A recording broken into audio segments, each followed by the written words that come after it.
Let's get into it. Arsenal already a trophy up then, and the season hasn't really started. Win it back. Timber. There's Bukayo Saka. Saka! Arsenal Football Club. They are obviously favourites for the league title next season. 22 years. That's how long Arsenal fans waited to call themselves champions of England again. And now that the party's over, there's a genuinely uncomfortable question sitting over the rest of the Premier League. How does anybody actually stop this team? Arsenal Football Club. They are obviously favourites for the league title next season. They are favourites to retain a league title. But what I thought we could do on this video is discuss if there is anybody out there who can actually stop Arsenal. Let's talk about why Arsenal aren't just the champions heading into this season. They might be a genuine problem for everyone else in the league. Arsenal finished the 2025-26 season on 85 points. 7 clear of Manchester City in second. David Raya was the league's best goalkeeper by a distance, the meanest gloves in England. And here's the part that should genuinely scare every rival. They won this title while 2 of their most important creative players, Kai Havertz and Martin Odegaard, spent long stretches sitting in the treatment room. Victor Gyökeres needed months to settle into English football after his move from Sporting. And even then, Arsenal still found a way to grind out results before he ever hit top form. So, to me, it's no surprise that Arsenal won. They're not a club in transition. They're in a club in ascent. They've got a stable base. They've got a group of players that have performed very well last year. That's the scary part. This wasn't peak Arsenal winning the title. This still finding a way to be the best team in the country. Mikel Arteta's side won ugly when they had to. They didn't need every player firing to get over the line. And if you're a rival manager watching that, the natural next thought is terrifying. What happens if Odegaard stays fit all season? What happens when Gyökeres arrives already sharp instead of needing months to adjust? Now here's where the actual problem part of this story comes in, because it's not really about Arsenal being unbeatable. It's about the timing. Look around the rest of the league right now, and almost every serious challenger is mid-rebuild. Start with Manchester City. After 10 years, and basically every trophy English football has to offer, Pep Guardiola has stepped away. 10 years. 6 Premier League titles. And now Enzo Maresca is the man tasked with picking up that torch. Maresca knows the club. He coached City's academy, sat on Guardiola's staff during the treble-winning 2022-23 season, so there's continuity there, and City still have Erling Haaland, still the most ruthless finisher in the league coming off 27 goals last season. On paper, City remain the most complete threat to Arsenal, but there's real uncertainty hanging over that appointment too. Maresca's last job, at Chelsea, ended in genuine chaos. He resigned on New Year's Day and forced his way out. And City are still dealing with the shadow of their 115 charges that have never fully gone away. Replacing a legend is hard enough without noise, like that following you into the building. The blueprint's there.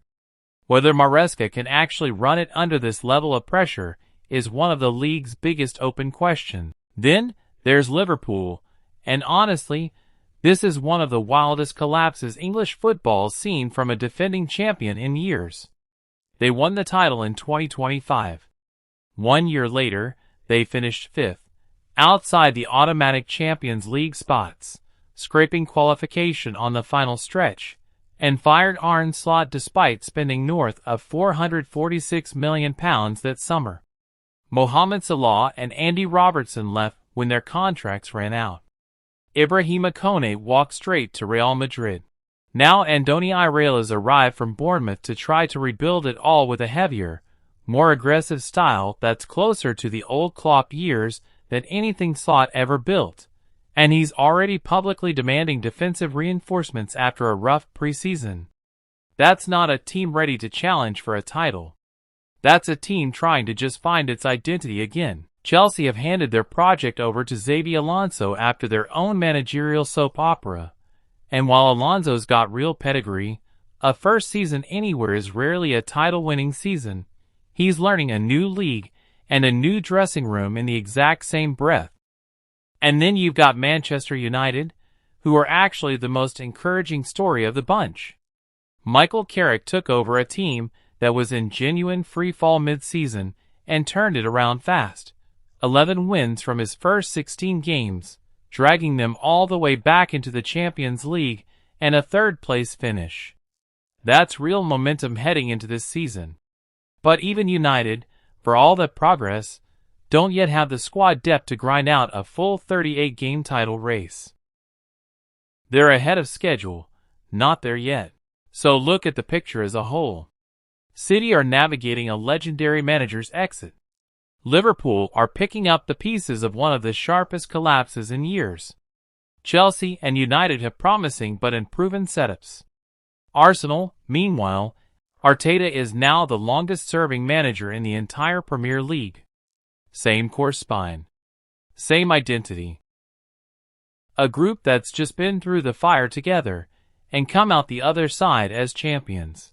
We talked about the desire that we have to start the season and to show ourselves how much we want it, and I certainly saw a lot of positive things there against a top opponent.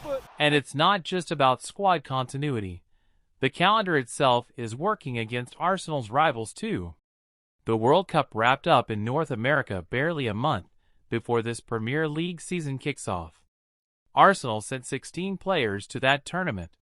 Manchester City sent 19, the heaviest World Cup workload of any club in the league. That's a brutal turnaround from international duty straight back into a title race. Tired legs and rushed preseasons everywhere you look. And historically, that kind of chaos tends to favor whichever team is carrying the fewest internal questions. Right now, that's Arsenal, not City, not Liverpool, not anybody else. I think it's down to the preparation that we've done in pre-season, to the decisions that the boys have taken after the World Cup, to continue to get prepared, to come early because they wanted to be part of this and they really wanted to win the competition, because it's something that we earned last year, the chance to play against City here, and very impressed in the manner that we play, especially in the manner that we competed. So that's the standard for us, and if we drive the standards at this level, I'm sure that we're going to be really, really competitive. Lewis Skelly, that's clever. Here's Calafiori! Delivery towards Solis. Havertz! Yes! Here's Martin Odegaard with a chance for 3! Arsenal are running away with it at the Principality. Another goal crafted by Christos Solis, and this one so coolly dispatched by Martin Odegaard. Now, to be fair, there's a real case against Arsenal running away with this too, and it's worth sitting with, because it's not like the throne is guaranteed. For one, the numbers are genuinely brutal for defending champions in the Premier League right now. This league has produced 3 different champions in 3 straight seasons. Liverpool, then Arsenal. Before that, it wasn't exactly a dynasty running things either. Nothing at the top is guaranteed anymore, and recent history says the margins are razor thin. And here's the historical gut punch for Arsenal specifically. They have not successfully defended an English league title since the 1930s. Not since the era of black and white football, essentially. Winning it once, after 22 years of near misses and heartbreak, is one kind of pressure. Doing it again, with genuinely no margin for slacking off, and with every single opponent circling them as the team to beat, is a completely different psychological test. Nobody in this current Arsenal squad has ever had. There's also the honest football critique. Arsenal's attack, even in a title-winning season, still needs sharpening. I mean, the fact Arteta won the league with that front three is so impressive to me. They definitely need to improve up front. They need some more goals. So. They won plenty of games ugly rather than blowing teams away, which tells you there's still ceiling left to find, but also tells you they can be got at if the finishing touch isn't quite there on a given night.